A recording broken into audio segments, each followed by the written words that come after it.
What's up, everybody? Welcome back to another Merge Tactics video. Before I get into any content, I want to say a huge thank you to every single one of you who subscribed to me. We hit 1,000 subscribers in 2 weeks, which is absolutely insane. I did not expect to be growing this fast. So a huge shout out to every single one of you who subscribed. I think as I'm recording this, we're at 1,500 already, 500 more in just one day.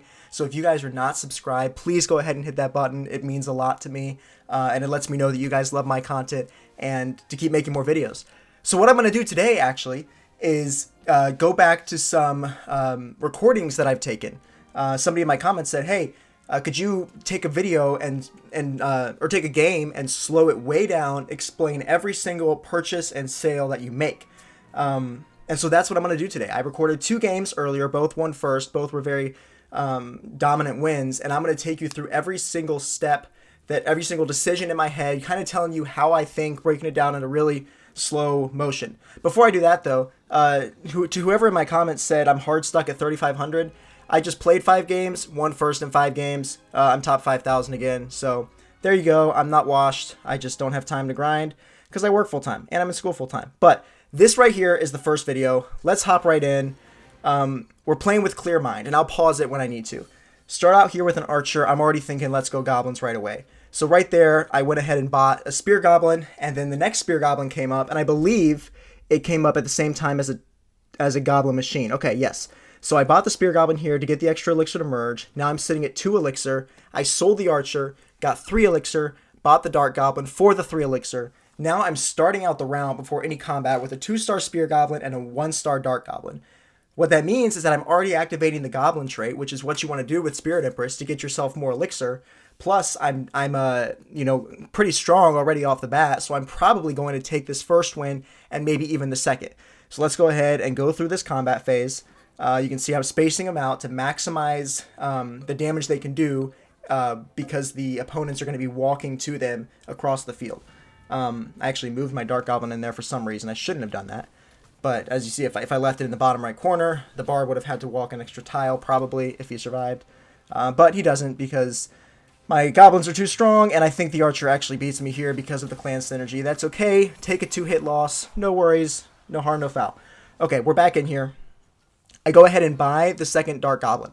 Buy and merge before you think about building your team. If there is a card you can buy that allows you to merge, I don't care what else is on the board. I don't care if you've been looking for a queen for 2 turns and a queen pops up. Buy the merge. Come on, guys. Buy the merge.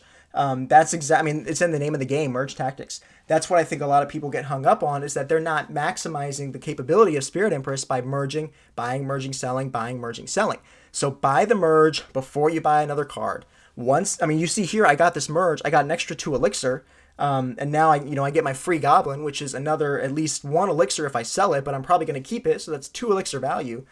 You can see here I'm just building up this value right off the bat, and that's why you always want to buy merges, just so that you can be sitting here with 5 elixir, sell a queen, buy another dark goblin. Now this is a hard decision I had to make, because obviously the modifier is Clear Mind. So if you have nobody on your bench, you get an extra 2 elixir next round. I wanted to maximize that, and I already knew that I probably didn't want to go for Dark Goblin, because I believe do I sell the Spear Goblin? No, I sell the Dark Goblin. And you see I checked the other guy there. He already has a Dark Goblin. I'm assuming that he's going for a Ranger if he bought the Dark Goblin. Besides, because he has a Dark Goblin, I know I couldn't get a 3-star Dark Goblin. No point in keeping the Dark Goblin, waiting for the merge, so I go ahead and sell the Dark Goblin, keep my 2-star Spear Goblin and my 1-star Spear Goblin, and I keep my bench empty so that I can get the extra 2 elixir next round. That was my whole thought process through there. I definitely lost this one just because of them having a queen and me only having ranged goblins, but that's okay because our process was still in the works here. You'll see. All right, take that loss there. We're down to 5 health. I know I say a lot in my videos, try not to take early losses. But when you take early losses, capitalize on what you can. Don't give up the game. That's for sure. You can see here, I came back and won. Oh, now we're full screen. Don't know how that happened. Yeah. By the way, I just kept it. I kept it in this one I kept it on the side screen. I didn't split it like I normally do because I knew it'd be zooming in and out, and I know that would get crazy with the way that side screen is set up. So I got my Goblin Machine, bought a second Goblin Machine. That's what I wanted to do. Goblin Machine is, in my opinion, one of the strongest cards in the game because of his capability to stun the backline. So I am trying to pick him up and star him up as fast as possible. You can see I sold my Spear Goblin there in order to buy a second Goblin Machine because everybody else likes Goblin Machine just as much as I do. And so if I can go ahead and secure the 2-star, and two other people are going for it, the most they're going to get is a 2-star. And if they're both going for it, they both probably have a 1-star, and they're not going to be able to get any value out of having a 1-star Goblin Machine because he's going to die too fast to give value with his stunts. So that's what I did there. Sold the Dark Goblin, gained the extra elixir, bought the Goblin Machine to merge. Then I went ahead and bought a Princess. I have a Dark Goblin sitting down there, and there's an Archer. So I threw on another Dark Goblin, going ahead and just holding this Archer here because, again, I'm holding the Archer because if I bought it and kept it on the bench, I wouldn't get the extra 2 elixir going into the next round. That's why I did that. The stuns on the Goblin Machines just shut down the back line. Goblin Machine is the best counter to Ranger, obviously, because if they're stunned, they're not going to be able to get their hit speed up and melt your team. That's just another reason why Goblin Machine is crazy and so valuable. Alright, so here I'm sitting now with 12 elixir. Look at that. 12 elixir. Round 4, 12 elixir, and I have a free Goblin ready to jump into my hand. I still have 5 health, which, no, I'm not in first, but I'm not in last.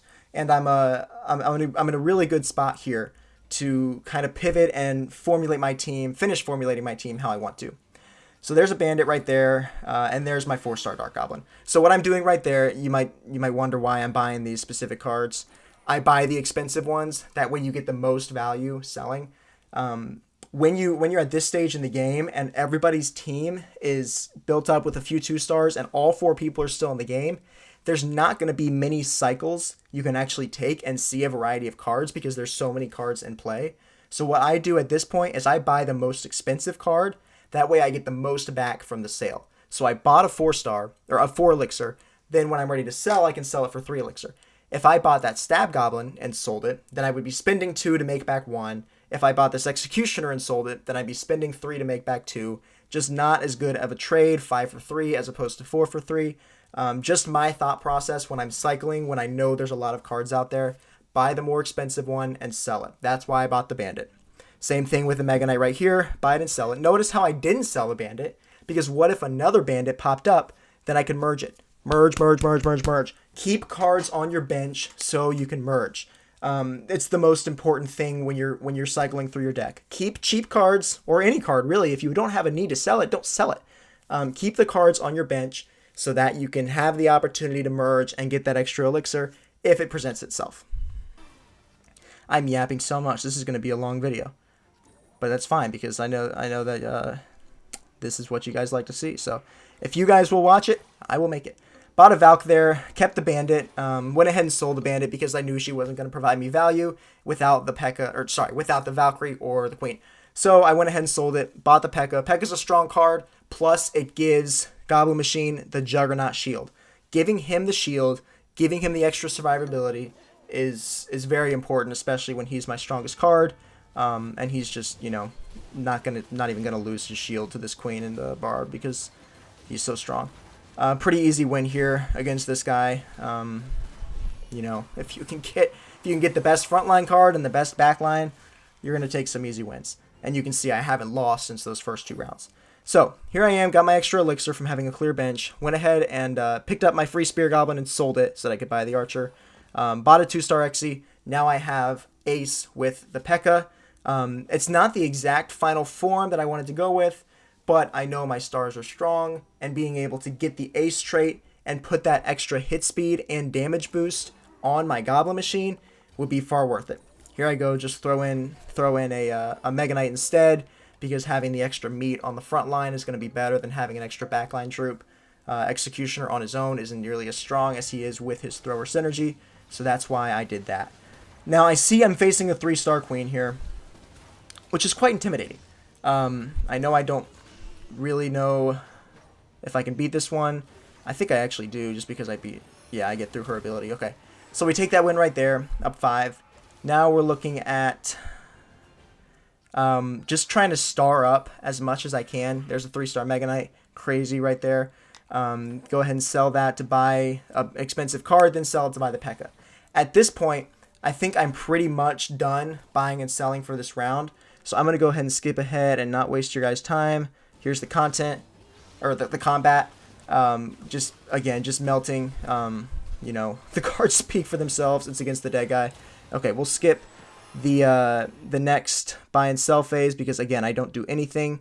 I just cycle looking for stuff. You can see I'm scouting the other guys just to see what they have. I don't see anybody has a P.E.K.K.A, so I'm like, can I get a 3-star P.E.K.K.A? They may be blocking. I don't know, but until I find the P.E.K.K.A. So that's why I was checking their bench, or sorry, checking the cards on their field. Obviously, you can't tell if somebody's blocking. If you don't know what blocking is, go and watch the video I made on the troop pool. That explains it in full depth. But basically, it's just trying to keep another person from buying the card they're looking for. So I made sure that P.E.K.K.A was available as far as I could tell. Because I didn't see it on the field, I figured it was worth it to go ahead and spin the elixir to cycle through a few more rounds. Obviously, it paid off. 3 stars all across the front line. Pretty sick. All right, we're just waiting here now. Here's the good old combat. Ain't nothing to it. Just going crazy. I mean, Mega Knight with those big old stuns. Goblin Machine with the big stuns. And I believe this is more of the same. Just cycling through, trying to star up anything I can. Scouting a few things. See that there's a princess still in there. Okay, here's something I changed. I see his assassins, and I go ahead and move my front line to the back line and my back line to the front line. What that does is obviously kills the assassins way sooner, and then the front line, my front line, is going to turn around and kill the assassins and speed up their hit speed. Look at this right here. Obviously, Princess is going to the back, but my Goblin Machine stuns their back, so it doesn't even matter. And I think I actually might lose this one. I don't remember for sure. Yeah, I lost this one because Golden Knight is very strong. But that's because I was positioning my backline wrong. I allowed the 3-star Golden Knight to jump right onto my Goblin Machine, which didn't allow him to get the value he needs. So this time, I sell my. Okay, this is what I want to talk about. Sell my Rangers, because I see he has the 2-star Rangers. I'm not going to be able to get the star upgrades I need on Rangers anymore. So I sell all my Rangers. Look at that. I was at 28 elixir, buy a bandit, just try to get some good synergies to protect my good cards. You see I throw a queen in there, and I'm just cycling through. I'm not going to explain every single transaction I'm doing right now, but I'm kind of panic cycling because I know this is going to be the last round. So, and I know my last comp didn't work. So what I'm doing at this point, and I had another comment ask me when I change comps, and I might do a full video on that. But when you lose in a 1v1 and you know that there's nothing super obvious that you messed up on. I don't think there was anything obvious I messed up on. Maybe I could have repositioned my Goblin Machine, but he would have been able to read that unless I was really sneaky at the end. But at this point, when you know you lost to a 1v1, this is when you would switch your comp. Losing to a 1v1 should almost always be a comp switch unless you know that there's higher stars that you can get on your troops. So I go ahead and switch it up. Just try to get strong cards. Skelly King strong. There I go for the full ace synergy just to try to boost one of my big guys as much as possible. Go ahead and cycle through. Try to get a 3-star on at least one of my front line. Well, which my backline troops, but they're all on my front line. Don't find anything that I'm looking for. So I just go into the combat phase here. I see that he's got the same setup. And thankfully, I have repositioned my things a bit. And this time Goblin Machine gets the ace. So you see I didn't actually switch my Goblin Machine, but he got the ace, so he got the extra damage and hit speed, which means he's still able to stun the backline quicker. And Mega Knight was going back there going ham. Now we got our Bandit dashing through and stunning the assassins. That was huge. Because Mega Knight jumps to their backline, their assassins aren't getting the stuns, and so swapping Bandit in there and getting those stuns really helped. There's the first game. Obviously, you can see I ended up with kind of an odd comp to Juggernauts and 4 aces. But it worked out, making that adjustment at the end. Just, again, cycling through, merging, building up your elixir so that you're able to get the high 3 stars, kind of leading into the end. Because if you got 2 stars and you're going up against 3 stars, you're going to lose. So maximizing your stars as early as possible, that was the key to winning that game. Here's game number 2. This one was pretty fun. I really enjoyed playing this game. Huddle Up. Huddle Up is fantastic for the strategy I like to play with Goblins and Spirit Empress, because if you have Goblins on the field, it's going to give you an extra Goblin 90% of the time. I mean, now if I had a Spear Goblin up there, even with a Dark Goblin, it might give me like an Executioner or a Bomber because of the Thrower synergy, but it's going to give you Goblins most of the time. And so that's my thought process going in here. I know immediately I need to get 2 Goblins on the board as fast as possible. There's my my first princess, my first buy as a princess, 4 elixir, sell it for 3. I see a Dark Goblin pop up. Let me see if I can get back to that. I see a Stab Goblin pop up. And I'm like, no, merge. I don't care if I miss out on a Goblin the next turn or the next deck cycle, because I got the merge, I got the bonus elixir. That was more important to me. You can see I've got no elixir here. Sell the princess for 3. Buy the Dark Goblin or Spear Goblin for 2. Then I get 2 back for merging. So now I'm sitting at 3 anyways, and I have enough to buy a Dark Goblin. Yes, that was lucky that I got that, but it was still worth the trade to get the 2-star Spirit Goblin and get the extra elixir early, because that's how you capitalize on Spirit Empress. You don't gain anything from losing early, so make sure you do what you can to try to build your team up strong from the start. Took this win pretty comfortably here. Go ahead and do 3 damage. And now I know that I'm getting 2 goblins, and this is when the fun starts. So I get my 2 drops there. I get a Dark Goblin, which merged, and a Spear Goblin, funnily enough. The exact same cards I started with last round. And then I get my Goblin Machine. Just copy and paste, guys. Copy and paste. I think like I said, 5 games in a row I just won. I think I had Goblin Machine in all of them. I'm sorry. I probably should keep this full screen as much as possible so you guys can see the gameplay. I know I'm talking strategy, but it still helps when you guys can see the gameplay. And so there's my Goblins just doing what Goblins do. Because I got a 2-star Dark Goblin early, I'm thinking maybe we go for Rangers this round. Maybe we do what we can to get the Rangers. It worked for most of the game last time, or the last game I walked through, so there you go. Oh, crazy. Just look at that. Got the Spear Goblin from the drop, merged that into a 3-star, which gave me so much elixir, plus I got a Stab Goblin up front, and now I'm sitting with 8 elixir on my bench, 3-star dart, or 3-star spear, 2-star dart, 1-star of the other 2, and then a 2-star archer, and this is the 3rd round.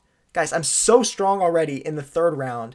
I can sell, I can swap, just because I got those early merges, happened to get a modifier that really benefited my strategy, but then just making the merges that I could, saving things on my bench. You saw I saved the Spear Goblin, and there it goes. It merges, and it gives me all the extra elixir.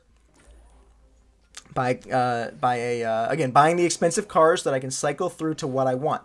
Buy a Spear Goblin again, because I know with the synergy and the Goblin trait, I can get a 4-star. You cannot get 4 stars unless there's a synergy, or unless there's a modifier that gives you extra troops, or if you're running Goblins. Because I have both of those, and I got a 3-star Spear Goblin in round 3, I'm feeling pretty optimistic about getting a 4-star. I don't remember if I go for it, but at least I have the possibility. Also, getting a 3-star Spear Goblin is just an asset. I mean, you have, 1, 2, 3, 4, 5, 6, 7, 8. I think you can sell that for 7 elixir, which is crazy to have a 7 elixir troop that I just built up on round 3 just from passive merging.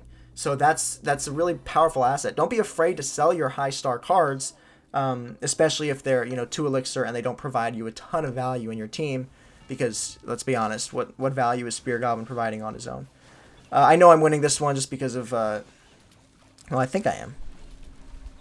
Yeah, I think I break through here. Come on. I don't know why I'm cheering. It's already happened. No, I actually lose. I don't know why I went to scout. I think I just wanted to see. Oh, I know why. I know why I scouted. Because I saw that I was playing Princess. I was like, oh, shoot. I wanted to play the Rangers. And so I went and scouted to see if there were any other Ranger cards available. So that's why I do that. Just keep an eye on what people have. You got to be aware. You got to be knowledgeable over what cards are still in the pool for you to capture and get on your team. So there's another Goblin Machine. You know I'm always happy to see some of those. Okay, what did I sell there? Let's go back a bit. Okay, exactly. So that's exactly what I was talking about. I saw that there were Rangers. I knew, okay, Rangers aren't going to happen for me this round, at least not at the star levels that I want. So let's pivot.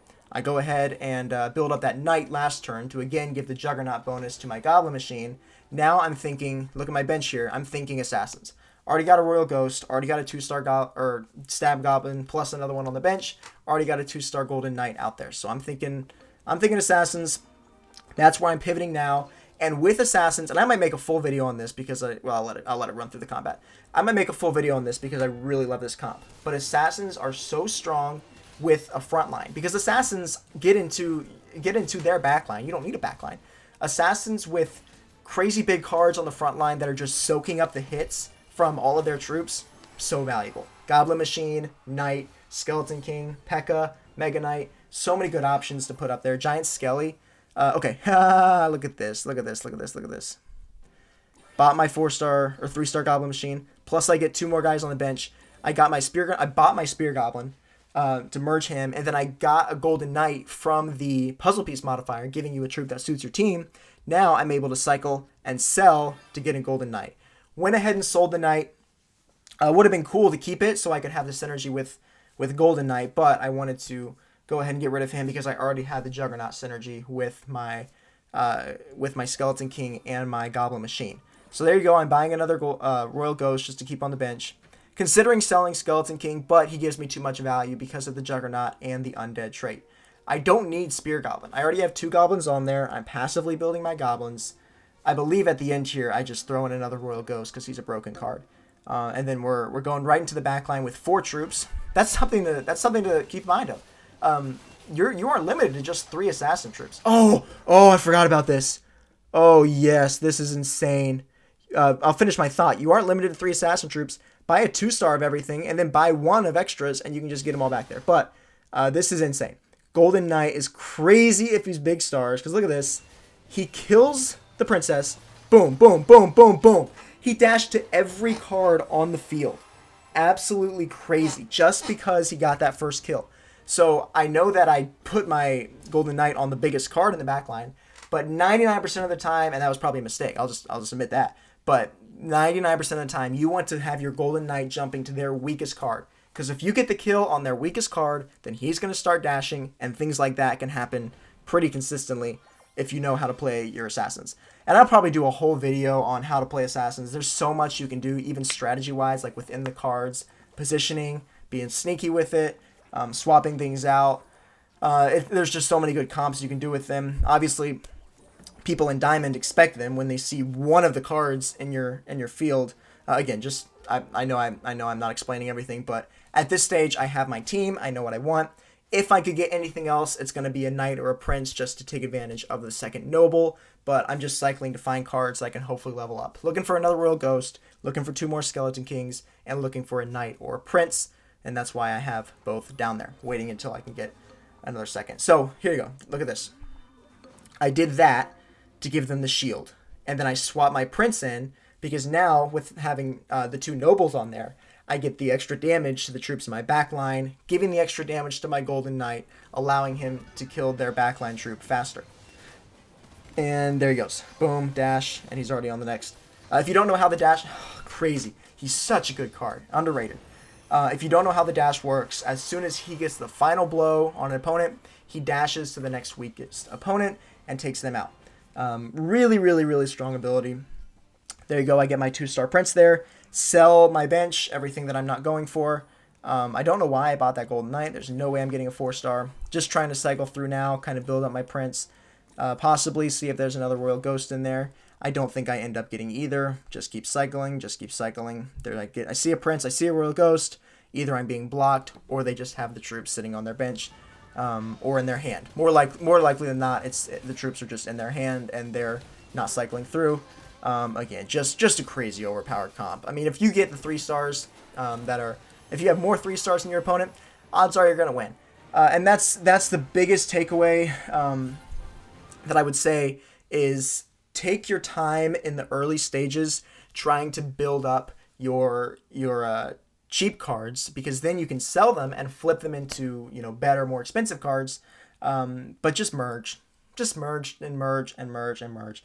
There's not much to it. I mean, I'm not thinking meticulously through every single card that I'm buying and selling on my bench. I know my strategy. I know what I want to do. I want to get goblins. I want to merge goblins. I want to go for a goblin machine, keep another goblin on my bench, whether I'm going for assassins, that's going to keep my stab goblin. If I'm going for throwers, it's going to keep my spear goblin. If I'm going for rangers, it's going to keep my dark goblin. Do that, and then you can build your team out the rest of the way how you want to. You're constantly getting free goblins.